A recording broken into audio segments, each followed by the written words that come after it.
नमस्कार दोस्तों, एक बार फिर से आप सभी का मैं बहुत बहुत स्वागत करता हूं। दोस्तों, मायावती जी अक्सर अपने फैसले से लोगों को चौंकाती हैं।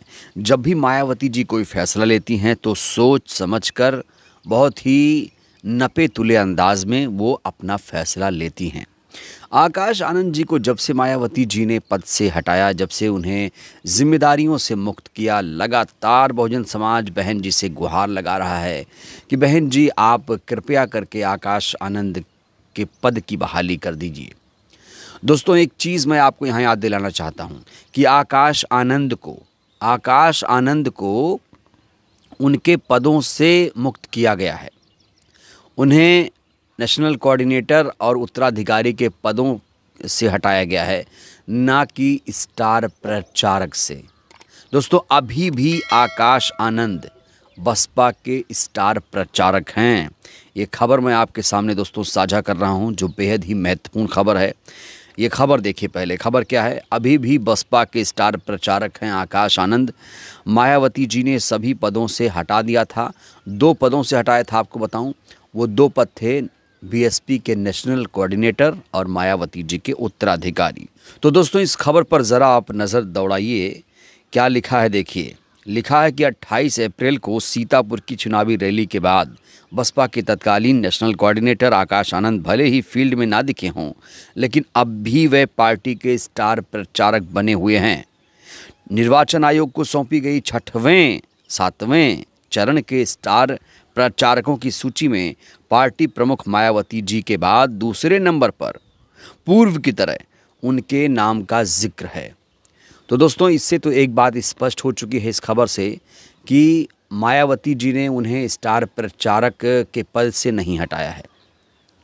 तो दोस्तों, इस खबर से एक बात स्पष्ट हो रही है कि आकाश आनंद अभी भी बीएसपी के स्टार प्रचारक हैं। और इस खबर में एक बात का और जिक्र किया गया है कि जो सतीश चंद्र मिश्रा साहब हैं, उनका जो नाम है इस सूची में वो तीसरे स्थान पर है। लेकिन एक बात गौर करने वाली ये है कि मायावती जी के सबसे करीबी नेता माने जाने वाले सतीश चंद्र मिश्रा साहब अभी भी किसी चुनावी सभा में वो नज़र नहीं आए हैं।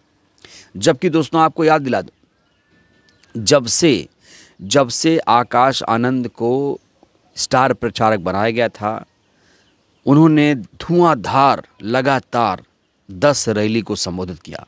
6 अप्रैल को पहली रैली उनकी नगीना में हुई थी और नगीना में चंद्रशेखर आज़ाद चुनाव लड़ रहे हैं और वहीं पर आकाश आनंद ने पहली जनसभा को संबोधित किया था। तो 6 अप्रैल से लेकर 28 अप्रैल तक आकाश आनंद ने 10 रैलियों को संबोधित किया और 28 अप्रैल की जो आखिरी रैली थी उनकी सीतापुर में थी।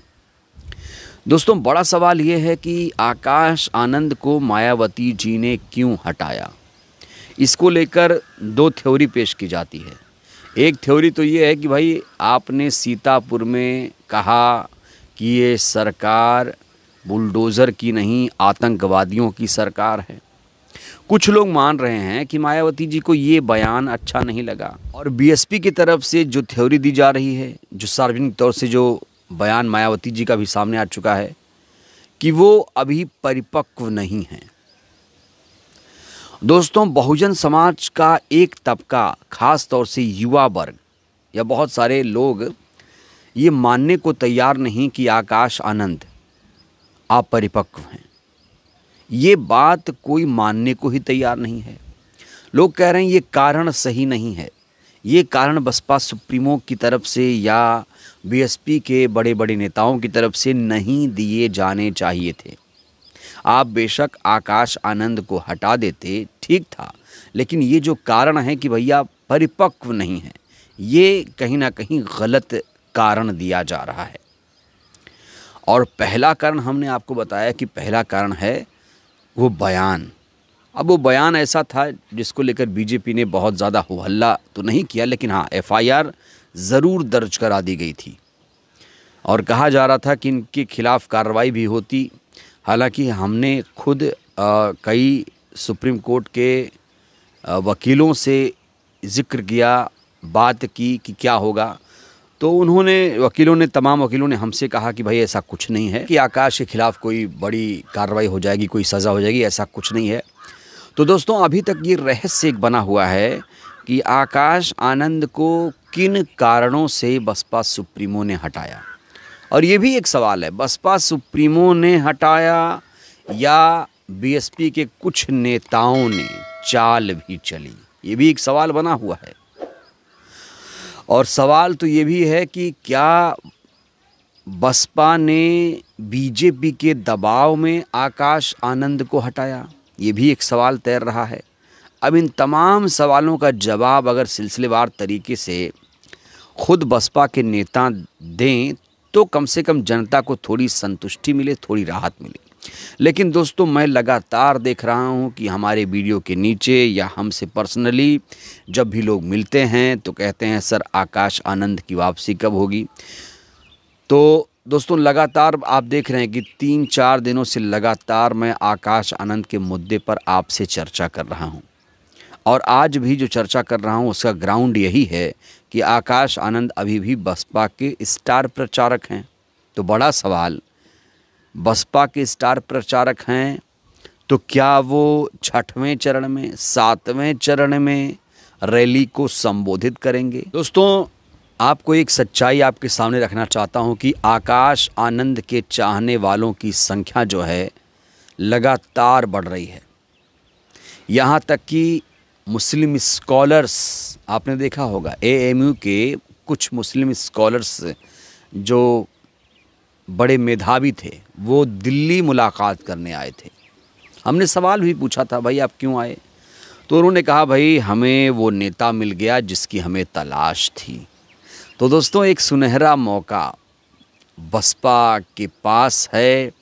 आकाश आनंद के बलबूते बसपा चाहे तो आसमान छू सकती है। हालांकि देखिए दोस्तों हमारा काम है लोगों को जागरूक करना, सवाल पूछना, खबर बताना। अब मैं तो कोई किसी पार्टी का प्रवक्ता हूँ नहीं कि हमारी बात कोई माने, या कोई सलाहकार तो हूँ नहीं कि मेरी सलाह को कोई मान ले कि भाई मैं सही कह रहा हूँ। लेकिन दोस्तों एक बात मैं आपको गारंटी से बता सकता हूँ कि इस समय आकाश आनंद की वापसी को लेकर हर कोई पलक पावड़े बिछाए बैठा हुआ है। हर कोई इंतज़ार कर रहा है कि भाई आकाश आनंद कब आएंगे, कब लौटेंगे। क्योंकि दोस्तों उम्मीद की किरण अभी भी बाकी है। जैसा कि मैंने कहा कि अभी भी आकाश आनंद स्टार प्रचारक हैं, उन्हें स्टार प्रचारक के पद से मुक्ति नहीं दी गई है। अब अचानक आएंगे या ऐलान किया जाएगा, आज आएंगे, शाम को आएंगे, कल आएंगे, दोस्तों ये तो हमें देखना पड़ेगा। लेकिन बहरहाल अगर बसपा के नेता सुन रहे हैं तो मैं उनको बताना चाहता हूं कि भाई आकाश आनंद को लेकर लोगों में बहुत ज़्यादा क्रेज़ है। हालांकि आकाश आनंद को जब उत्तराधिकारी बनाया गया था तो लोगों में उतनी ज़्यादा, मैंने देखा था ग्राउंड पर उतना ज़्यादा कुछ करंट था नहीं। बोले ठीक है भाई बना दिया तो क्या है, उनके भतीजे हैं। लेकिन जब से आकाश आनंद ने रैली की, सरकार को घेरा, सरकार को निशाने पर लिया, उनके फैन की संख्या लगातार बढ़ती चली गई। हाँ एक चीज़ और है, कुछ लोग ये भी डिस्कशन कर रहे हैं कि आकाश आनंद का कद बड़ा हो रहा था, मायावती जी से आगे निकल रहे थे। देखिए भाई ये कहना बहुत जल्दबाजी होगी। कोई जनसभा करने से इस तरह की बात कर रहा है तो मैं इस बात को तो नहीं मानता कि मायावती जी को पीछे छोड़ेंगे। लेकिन हाँ उनमें एक पोटेंशियल तो है, अगर उनको मौका मिले और ज़्यादा जिम्मेदारियां मिलें तो मुझे लगता है कि आकाश आनंद वो काम करके दिखा सकते हैं जो बहुजन समाज उपेक्षित शोषित है, जो उनसे उम्मीद कर रहा है, वो प्रूफ कर सकते हैं। और उन्होंने प्रूफ भी किया। जो जनसभाएं की, जनसभाओं में मुद्दे क्या होते थे भाई, पेपर लीक का मामला हो, भ्रष्टाचार, बेरोज़गारी, महंगाई, यही मुद्दे आकाश आनंद उठाते थे। और राशन, फ्री राशन के मुद्दे पर अक्सर सरकार को घेरते थे। मैं आपको एक वीडियो आकाश आनंद का सुनाना चाहता हूं जिसमें वो फ्री राशन रोजगार पर बात कर रहे हैं, ज़रा देखिए। कि तुम्हारी औलाद अपने पैरों पर खड़े होकर अपने आप कमाकर अपने घर में आपके लिए अपनी कमाई, मेहनत की कमाई का खाना लेके आए। बताओ माँ। तो दोस्तों, ये है आकाश आनंद का तेवर, ये है आकाश आनंद के भाषण की शैली जिसे लोग पसंद कर रहे हैं। अब इंतज़ार है बसपा के स्टार प्रचारक आकाश आनंद फील्ड में कब आ रहे हैं, क्योंकि दोस्तों अभी आएंगे तो बात बन जाएगी। अभी आएंगे तो लोकसभा चुनाव में जो माहौल है दोस्तों, उसका पॉजिटिव जो सकारात्मक असर है देखने को मिलेगा। और पूर्वांचल में चुनाव होना है, पूर्वांचल की सीटों पर बसपा वैसे भी अच्छा खासा उसके वोटर हैं, तो पूर्वांचल में अगर आकाश आनंद रैली करते हैं तो दोस्तों इससे बसपा को फ़ायदा मिल सकता है।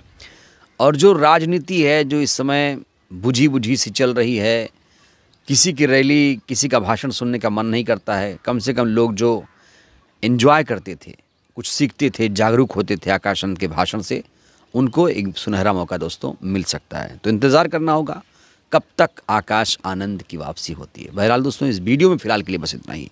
आप कुछ भी अगर कहना चाहते हैं तो हमें कमेंट ज़रूर करिए और वीडियो को ज़्यादा से ज़्यादा लाइक करिए। नया है तो चैनल को सब्सक्राइब करिए। बहुत बहुत धन्यवाद, शुक्रिया।